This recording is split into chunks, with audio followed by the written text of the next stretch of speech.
Salut tout le monde, j'espère que vous allez bien. On est parti pour une nouvelle vidéo spéciale Mercato.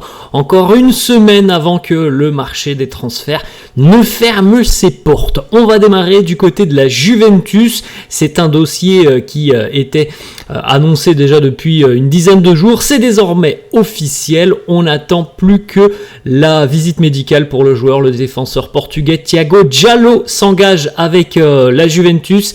Vous pouvez constater sur l'image qu'il est déjà à Turin. Il est arrivé à l'aéroport aujourd'hui, en ce lundi 22. Il va passer sa visite médicale. Pour rappel, donc il arrive contre 3,5 millions d'euros plus un bonus de 3,5 millions d'euros.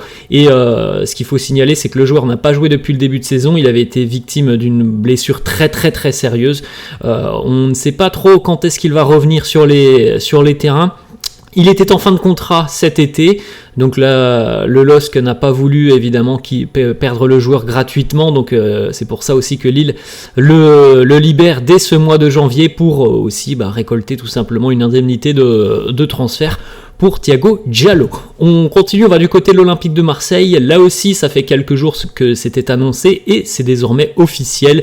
C'est l'OM qui l'a annoncé donc par le biais d'un communiqué. Faris Moumbania, l'attaquant camerounais, s'engage donc avec l'Olympique de Marseille. Il arrive en provenance de la Norvège et du champion de Norvège, le Bodo Glimt, un jeune joueur prometteur, bourré de talent. Faris Moumbania, c'est vraiment quelqu'un qui déménage dans le secteur offensif. Il est très bon devant le but. C'est quelqu'un de très remuant. On a tous hâte vraiment de le voir démarrer avec l'OM. Alors ça sera après la CAN évidemment, puisque pour le moment il est avec sa sélection. Le Cameroun jouera son dernier match de phase de groupe demain, suivant le résultat, s'il y a qualification ou non. Moumbania va très rapidement rejoindre l'OM, de toute façon, qu'il y ait victoire ou non d'ici quelques semaines. On pourra donc, je l'espère, admirer un joueur qui, à mon avis, a quand même un profil qui peut faire beaucoup de bien à l'OM offensivement. On continue, on va du côté du Bayern. C'est une information de Fabrizio Romano qui annonce que Eric Maxim Choupo-Moting est OK pour rejoindre Manchester United. Maintenant, la clé, elle est entre les mains des Red Devils. Est-ce que les Red Devils veulent aller chercher Eric Maxim Choupo-Moting? Le Bayern, lui, espère que le joueur va continuer jusqu'en fin de saison. Mais évidemment, si Manchester United arrive avec une offre importante, le Bayern, je pense, sera ouvert à la discussion. Donc voilà, on sait maintenant d'après les infos de Fabrizio Romano que l'attaquant est OK pour rejoindre Manchester United. Aux Red Devils de faire le boulot pour concrétiser ce transfert, ou plutôt ce prêt, puisque ça devrait être un prêt jusqu'à la fin de saison. On enchaîne et on va du côté de Leverkusen avec Victor Boniface. Alors Victor Boniface, malheureusement pour lui, il ne peut participer à la CAN, il est blessé. Il reviendra d'ici peut-être un petit mois du côté de Leverkusen. Il y a évidemment beaucoup de clubs qui s'intéressent à lui, en Angleterre notamment, et on sait déjà que West Ham serait prêt à passer à l'offensive et à transmettre une offre de 40 millions d'euros. C'est peut-être pas suffisant pour convaincre le Bayer Leverkusen qui, sur ce mois de janvier, a repoussé toutes les offres qui arrivaient pour des joueurs importants du groupe de Xabi Alonso. Donc voilà, du côté de Leverkusen, on est en train de réaliser quelque chose d'exceptionnel en Bundesliga et on n'a surtout pas envie de déstabiliser le groupe ou de vendre un élément important comme par exemple Victor Boniface ou autre. On sait qu'il y a eu aussi Tapsoba, Frimpong. Bref, on n'a pas envie de bouger ce groupe qui fonctionne à merveille.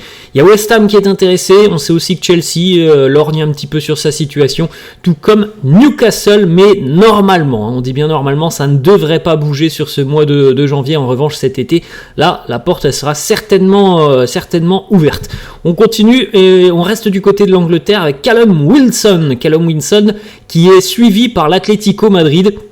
C'est un joueur qui a un profil assez percutant, Callum Wilson. C'est un gros travailleur. C'est quelqu'un qui fait beaucoup d'efforts défensifs, qui a cette capacité, cette faculté à aller percuter sur les défenses adverses. C'est un joueur intéressant aussi dans les transitions, dans tout ce qui va être attaque rapide vers l'avant. Il est évalué par Transfermarkt à peu près 13 millions d'euros. Newcastle, pour le moment, ne semble pas très chaud à l'idée de le vendre, mais l'Atlético est très très très intéressé. On continue, on va du côté de l'Arabie Saoudite avec une information qui concerne Karim Benzema. C'est une information de Fabrizio Romano qui annonce qu'il va y avoir des rencontres entre Karim Benzema, ses représentants, et évidemment les dirigeants de Al Ittihad, puisque la situation est très tendue entre le Nouébé et les représentants d'Al Ittihad. Du côté des grands patrons de la Saudi Pro League, on ne veut pas voir Benzema quitter le championnat d'Arabie Saoudite. C'est bien normal, on peut le comprendre, ils ont beaucoup misé sur lui.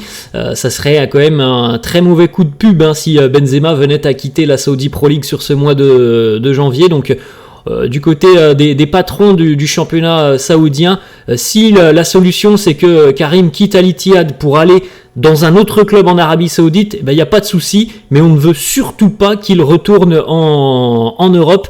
Il faut savoir, d'après Fabrizio Romano, qu'un retour en Europe pour Benzema, ça va signifier tout simplement, évidemment, une grosse baisse de salaire. Ça sera la seule possibilité pour que Karim puisse retourner en Europe, c'est qu'il accepte tout simplement de baisser drastiquement son salaire. En tout cas, Fabrizio Romano l'annonce, la situation est très tendue, il va y avoir des réunions dans les tout prochains jours, et à l'heure actuelle, on ne peut pas dire si le Nouébé, dans une semaine maintenant, donc au 1er février, sera toujours en Arabie Saoudite. On continue, on va du côté de l'Atlético Madrid. Lui ne joue pas beaucoup, il est arrivé l'été dernier en provenance de la Première Ligue. Saglar Soyuncu, qui s'est engagé quand même pour une longue période avec l'Atlético. Bon, ça se passe pas très très bien, il n'a pas forcément la confiance de Diego Simeone.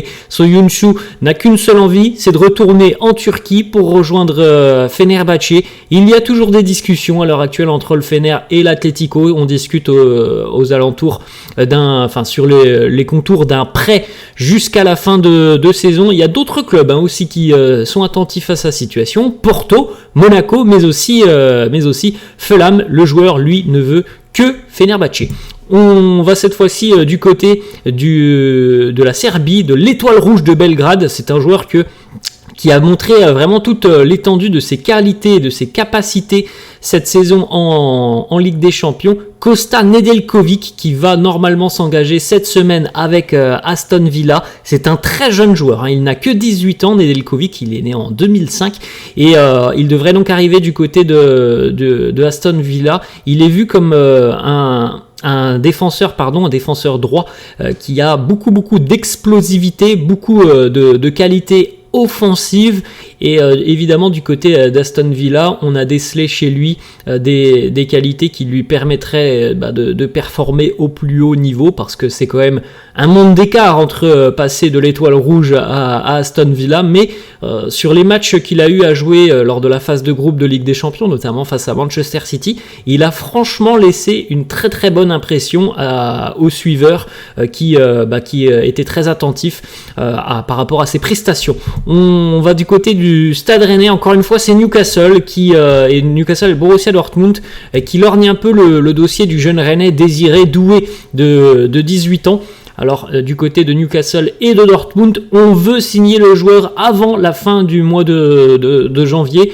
On sait qu'il y a de bonnes relations entre le Stade Rennais et le Borussia Dortmund, notamment par exemple avec le dossier Dembélé il y a quelques années. Maintenant, Rennes évidemment ne va pas brader le joueur, donc il va falloir transmettre une très grosse offre si toutefois le Stade Rennais souhaite se séparer de Désiré Doué sur ce mois de janvier. Mais on sait aussi comment ça peut se passer du côté de Rennes. On se dit aussi peut-être que si sur la seconde partie de saison il est performant, et bien peut-être que son prix va augmenter dès ce mois dès cet été. Donc voilà un petit peu les données du problème à l'heure actuelle. On continue, on va du côté du Paris Saint-Germain, le PSG qui va discuter là aussi cette semaine du transfert de Lenny Yoro. Là aussi côté lillois, on aimerait conserver le joueur jusqu'en fin de saison. Ça semble compliqué si il y a une grosse offre qui arrive, et c'est ce qui pourrait arriver du côté du PSG, parce que le PSG sait très bien qu'il y a la concurrence d'autres grands clubs européens et que au final l'équipe qui va aller le plus vite sur ce dossier, sera certainement celle qui tombera d'accord avec le LOSC. Donc attention sur les prochains jours, hein, parce que le PSG pourrait dégainer pour Lenny Yoro. Voilà là, les amis, la fin de cette vidéo. J'espère que ça vous a plu. N'hésitez pas comme d'habitude à lâcher un petit pouce bleu. N'hésitez pas non plus à vous abonner à la chaîne. Je vous laisse et je vous dis à la prochaine. Ciao!